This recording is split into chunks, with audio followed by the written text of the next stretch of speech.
할렐루야, 반갑습니다.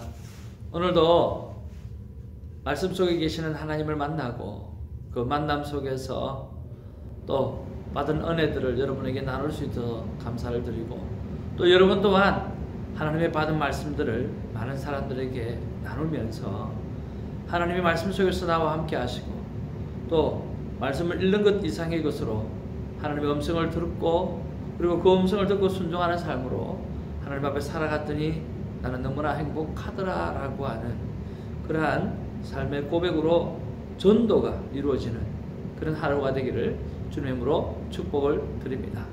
오늘은 11월 26일 화요일입니다.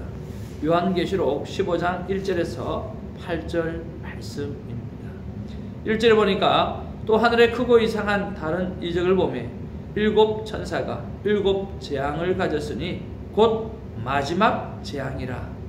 하나님의 진노가 이것으로 마치리로다. 일곱 천사가 일곱 재앙을 가졌으니 곧 마지막 재앙이라. 오늘 마지막 재앙의 시작이 오늘부터 시작되어지고 있는 것을 보게 되어집니다. 그 모습이 또 2절로부터 계속해서 기록되어져 있는데요. 또 내가 보니 불이 섞인 유리바다 같은 것이 있고, 짐승과 그의 우상과 그의 이름의 수를 이기고 벗어난 자들이 유리바다에 서서 하나님의 그 문고를 가지고 하나님의 종 모세의 노래 어린 양의 노래를 불러 이르되, 주 하나님 곧 전능하신 이여 하시는 일이 크고 놀라우시도다. 만국의 왕이시여 주의 길이 의롭고 참되시도다. 오늘 하나님의 종 모세의 노래와 어린 양의 노래를 불러 이르시면서 또 전능하신 하나님, 크고 놀라우신 하나님, 만국의 왕이신, 그리고 정말 의롭고 참되신 하나님을 찬양하는 이런 아름다운 모습을 보고 있습니다. 오늘 요한계시록 속에서 주어지는 모든 재앙은 오늘 우리 믿음의 사람에게 주어지는 것이 아니라고 하는 사실입니다. 우리는 이긴 자의 삶을 살아가게 되어지는 것이죠.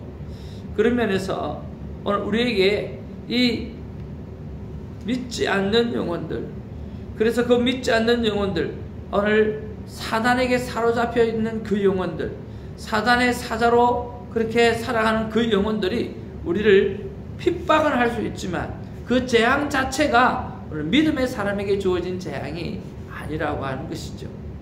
그런 면에서 우리에게는 유혹이라든지 어려움이라든지 환난이라든지 시험을 당할 수 있습니다. 그러나 그것은 재앙이 우리에게 주어진 게 아니라고 하는 사실을 우리가 꼭 깨달아야 되고, 또 그것은 나에게 주어진 재앙이 아니라 오늘 믿지 않는 사악한 사단들이 우리를 힘들게 하기 위해서 핍박하는 거죠. 그럴 때 하나님 우리에게 말씀하십니다. 내가 그들을 나중에 반드시 정리할 테니 오늘 너희들은 이기는 자가 되어라. 이기는 자가 되어지면 오늘 하나님께서 우리에게 새 예루살렘이 기다리고 있다고 말씀해 주시는 거죠. 그러면서 계속해서 4절부터 5절, 6절, 7절, 8절 오늘 이 금대접 일곱 재앙이 시작되어지는 것들이 나오게 되었습니다. 오늘 이것을 가지고 몇몇 분과 나눌 때에 어떤 분은 마지막 재앙이라 하나님의 진노가 이것으로 마치리로다 라고 하는 말씀을 가지면서 이런 생각을 해왔다는 거죠. 아, 끝이 있구나. 시작이 있으면 끝이 있듯이 끝이 있구나. 마지막이 있구나. 그랬을 때 하나님은 자신을 향해서 구원의 감격으로 정말 감사하며 살아가라고 말씀하셨다라고 하는 거죠. 끝이 있으니까, 하나님께서 회복시키는 그 날이 있으니까 오늘 나를 구원해 주신 그 감격으로 살아가라고 말씀하시는 거죠. 또 어떤 분은 3절에 보니까 하나님의 종 모세의 노래 어린 양의 노래를 불러 이르되, 주 하나님 곧 전능하신 이여 하시는 일이 크고 놀라우시도다. 만국의 왕이시여 주의 길이 어렵고 참되시로다.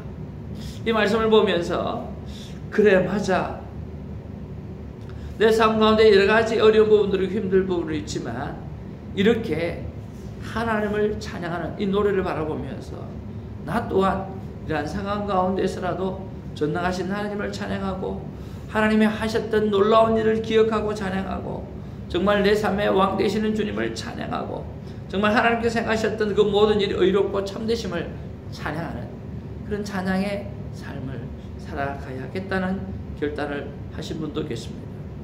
3절의 찬양이 너의 찬양이 되라고 하는 거죠. 저는 오늘 이 본문을 보면서 어떤 생각이 드느냐고 하면 하나님이 이렇게 저에게 말씀하시는 듯 했습니다. 대성아, 이때까지의 재앙, 뭘 이것을 재앙이라고 생각하냐? 홍수 사건을 기억하라. 노아의 홍수 사건을 기억해봐. 광야 40년의 그 놀라운 일들을 기억해봐. 나는 죄가 싫어. 그래서 너 또한 성결하고 거룩하길 바래. 인간은 내가 거룩하듯이 너희도 거룩한 존재가 되기를 내가 너무 많이 원하요. 계시록의 이 여러 가지 재앙들을 바라보면서 이게 재앙이냐? 이것 때문에 무서워하고 벌벌 떠는 자들이 얼마나 많은데 정말 바보 같지 않냐? 노아의 홍수 한 번만에 하나님이 온 세상을 썰어버렸던 그것을 기억해봐. 광야 40년 하루 이틀도 아니고 150만에서 200만의 그 이스라엘 백성을 광야에서 아무것도 없는 광야에서 40년 동안 먹이시고 입으셨던 그 하나님의 사건을 기억해봐. 이런 것들은 아무것도 아니야. 결론은 나는 죄가 싫어. 너희들과 내와의 관계 속에서 죄가 우리의 관계를 끊어버리는 게 너무 싫어. 그러니 오늘 너희는 나의 이름으로 어떤 상황 가운데에서도 오늘 거룩으로 이기고 순결함으로 이기고 오늘 말씀으로 이기기를 하나님 너무나 원하시는 것을 말씀해 주셨습니다. 그러면서 하나님 앞에서 최근에 제가 회개해야 될 것들을 생각해 보기도 하고 또 이 콰이어 타임이 어느덧 교훈 중심으로도 바뀌어져 가는 모습을 바라보면서 순종 중심의 삶으로 큐티로 다시 한번 돌아가야 되겠다라고 하는 그런 생각도 하게 되었죠. 오늘 이 말씀을 지키기 위해서 내가 무엇이 필요할까 생각해 볼 때에 신실하고 진실하고 거룩하게 살게 해달라고 하는 그 찬양을 하나님 앞에 올려드리면서 다시 한번 하나님 앞에서 거룩의 삶, 하나님과 동행하는 삶을 하나님 앞에 살아 올려드려야 되겠다라고 하는 생각을 가지게 되었습니다. 사랑하는 성도 여러분, 요한계시록의 재앙 때문에 힘드십니까? 이 재앙은 믿음의 사람에게 주어지는 재앙이 아니라고 하는 사실이에요. 두 번째로 오늘 사악한 사탄이 마지막 하늘에서 져서 내려와서 최악의 발악을 하면서 우리를 넘어뜨리려고 하는 유혹들입니다. 우리는 이곳에서 견디어 승리해야 되고 무엇으로? 거룩으로, 무엇으로? 신실함으로, 무엇으로? 성결함으로 우리는 이기는 자가 되어야 합니다. 노아의 홍수를 기억하십시오. 광야 40년의 사건을 기억하십시오. 하나님이 한번 하시면 하십니다. 하나님이 우리를 붙잡고 계십니다. 그 하나님을 바라보시고 오늘도 쉼없이 달려가셔서 하나님이 우리를 힘들게 하는 모든 그 죄악들, 그 모든 사악한 것들이 무너지는 그날까지 우리가 늘 말씀으로 신실함으로 거룩함으로 성결함으로 승리하는 우리가 되기를 주님으로 축복을 드립니다. 할렐루야!